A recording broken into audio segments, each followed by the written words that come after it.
In the kitchen today with Kevin Sharkey, corporate chef at Guadalajara. And we're making a great meal if you're entertaining. Yep, we are. We're going to make a cornflour crusted red snapper.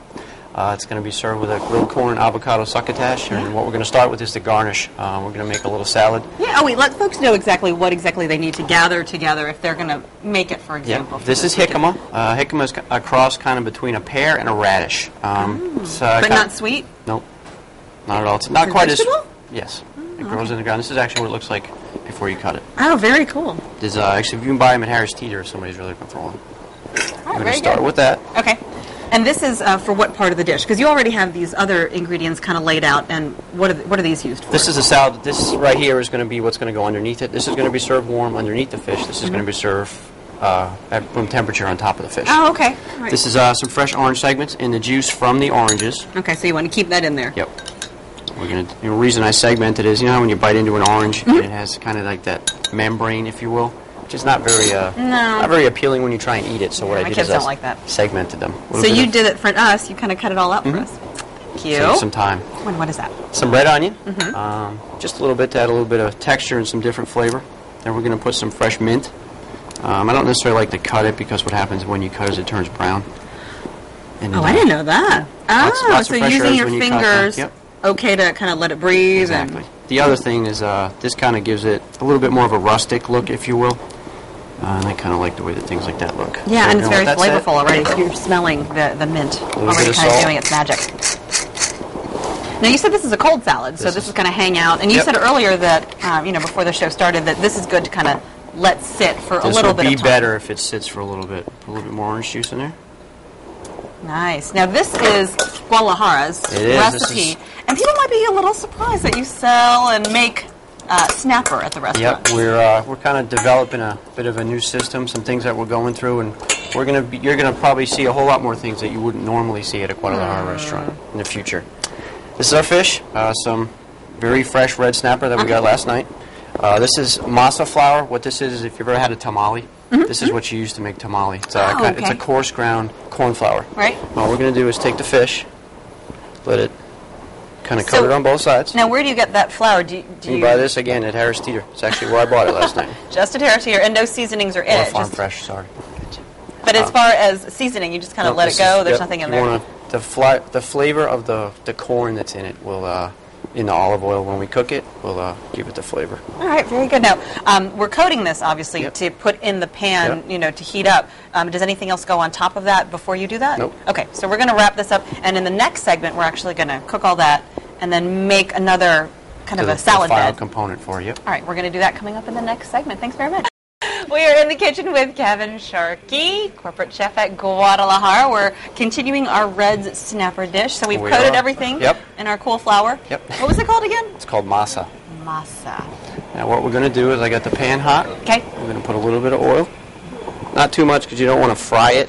You just kind of you don't want it to stick. Oh, got it. So you don't want to put too much. Yeah. I mean, what kind of oil is that? That is just a little bit of extra virgin olive oil. Very, very nice. And you can kind of tell it's hot enough because the oil's kind of shimmering in the pan. You can also cheat a little bit and go like that. And you can hear it, like you put some flour in there and you can hear it a little bit. And then I'm going to heat this pan up on low heat. Actually, I'm going to use the middle. Because that's going to be, what you're making now is going to be for the bottom part. Exactly. Okay. But I don't want it to be too hot because I don't want to smash the ingredients and really cook them. We're just going to heat them up. Right. So this dish takes a little bit of finesse. Yeah, this takes a little bit of... You have to plan this out. You couldn't just... Yeah, you can't just throw it together. No, probably not. Now, you picked the snapper for a reason, but can you use other kinds of fish? You could use pretty much any kind of fish you want. It would be good, this would be very good with tuna probably. You just have to be careful you don't overcook it. Right. Lots of local fish around here would be good. It would be good with mahi. It would be good with rockfish if you could get some. And we're going to... Give me those tongs. Of course. Unless you want to move the fish around. I can do that. Why don't you talk about the... Okay, what we're going to do is just heat this pan up a little bit. And Am I going to flip it at some point? No, we're going to at some point, yes. I'll leave it there for now then. What we're going to do is take this corn that I grilled, took the corn, soaked it in some salted water, grilled it off, cooled it off, then I took a knife and cut it off of the cob. Oh, right, so this fresh off the cob. Exactly. And you grilled it, right, and then cut it all off. We're going to heat it up a little bit, take some pico de gallo that we make fresh in the restaurant every day, some tomatoes, red onions, cilantro, a little bit of jalapeno just to give it a little bit of spice. And then the last thing we're going to do... And you didn't put any oil or anything in there, did you? Like I said, all we're going to do is heat it up. Okay, so it's on lower heat. Can I turn this yet? Absolutely. Those are ready to go. You can hear them talking to you. They're not saying anything to me, but if they're saying it to you, then I will turn it. Okay. But what are they saying to you? They're like, saying, how can you tell? We're ready to go. We could be flipped over now. All right. Because it's hard to know sometimes. You know, you certainly don't want to overcook it. Now, will this go in the oven, or will it just be cooked here on Those are the smaller stovetop? Pieces. Those will finish cooking right here on the stovetop. If you did them at home, or if you did larger pieces, or what we do in the restaurant is finish it in the oven real quick. Oh, okay. So we have this in the pan. Like I said, all you want to do is warm it up, because we're going to put fresh avocado in, and the avocado obviously would turn into guacamole if you put it in there, which is not the goal here. Okay, so you sliced it up nice. Yep. Took the pit out of it. This is a nice ripe avocado. Scoop it up. Wow, that took no effort. Yeah, lots of people don't think they got to take it out of the skin, but the skin is actually a tool when you cut it. Very nice. Take this. And okay, so you leave the chunks of avocado in there like Absolutely. that, and then it's done. Yep. This is warm now. It's ready to go. Is this done? No, Is it talking to you? It said we're not quite ready yet. Okay. We'll be ready in a couple minutes, I think is what it just said. In which case, we are then going to put everything together coming up in the next segment and then talk about some new things that you've got going on at the restaurant. Absolutely. That'll be in the next segment. Thanks very much. Well, could you take the heat in Gordon Ramsay's kitchen? Find out how to audition for his new master.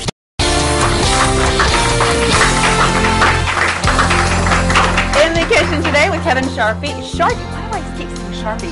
Sharkey, corporate chef at Guadalajara. Also here, executive partner Alan Fabian. Finishing up our corn flour crusted red snapper with grilled corn and avocado succotash. That is a mouthful. It is a and lot. I asked you earlier what a succotash was, and this is in quotes. This is our variation, our take on it, if you will, kind of a Mexican take. So But what's in a succotash normally? Traditionally, succotash is corn and lima beans. It's kind of like a corn and lima bean stew. And this just has the corn, no lima beans. No. We got the green from the avocado in this case. I like that. what So we're you gonna do substituted.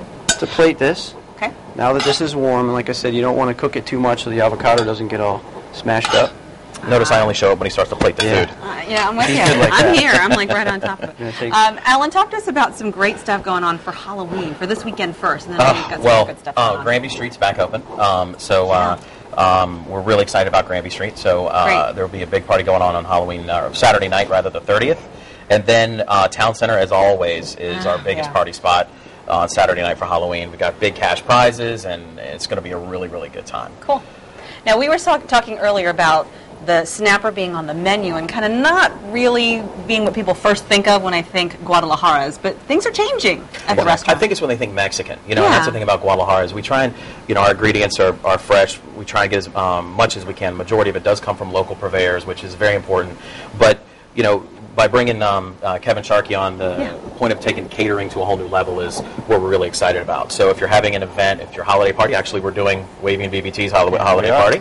Really? So if you need any special items or special dishes, well, we can do it, and we can class it up as much as you want. Or if you just want to come in with the regular rice, beans, and burritos, we can do that too. More casual. Absolutely right. Yeah. Very, very and we nice. can even take the margarita machines out on site if we have to. Ah. Yes. Very, very nice to know that as well. So how did Absolutely. you plate this up? You put this salad, which I is put warm. the warm salad on the bottom with the warm fish on top of it, and then I topped it with the jicama salad that we made earlier. Now it's had a chance to sit, it's marinated a little bit, and then I garnish it with some chili oil. Cool, and the juices are kind of flowing down all the way Exactly. to the You bottom. eat all the stuff together in one bite, be in for a treat. We can't wait to try it. Thanks, guys. Thank you.